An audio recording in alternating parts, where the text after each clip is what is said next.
হৃদরোগ ও শ্বাসকষ্টজনিত সমস্যার কারণে শনিবার হাসপাতালে ভর্তি করা হয় আশা ভোসলেকে। হাসপাতাল সূত্রে জানা গেছে, কয়েক মাস ধরেই বার্ধক্যজনিত নানা অসুস্থতায় ভুগছিলেন তিনি। শনিবার রাতে অবস্থার অবনতি হলে তাকে আইসিইউতে নেওয়া হয়।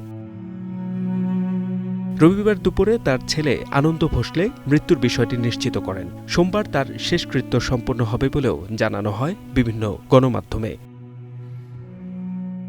১৯৩৩ সালে সঙ্গীত অনুরাগী মঙ্গেশকর পরিবারে জন্মগ্রহণ করেন আশা ভোসলে। মাত্র ৯ বছর বয়স থেকেই গান গাওয়া শুরু করেন। ১৯৪৩ সালে চলচ্চিত্রে প্রথম গান রেকর্ড করার পর ১৯৫০-এর দশকে বলিউডে নিজের অবস্থান তৈরি করেন এই কিংবদন্তি। বড় বোন লতা মঙ্গেশকরের পাশাপাশি নিজস্ব গায়কী দিয়ে আলাদা পরিচিতি গড়ে তোলেন তিনি। শুরুতে চটুল বা ক্যাবারে ধাঁচের গানে পরিচিতি পেলেও পরবর্তীতে উমরাও জান ছবির গজল গেয়ে নিজের বহুমুখী প্রতিভার স্বাক্ষর রাখেন এই গুণী শিল্পী।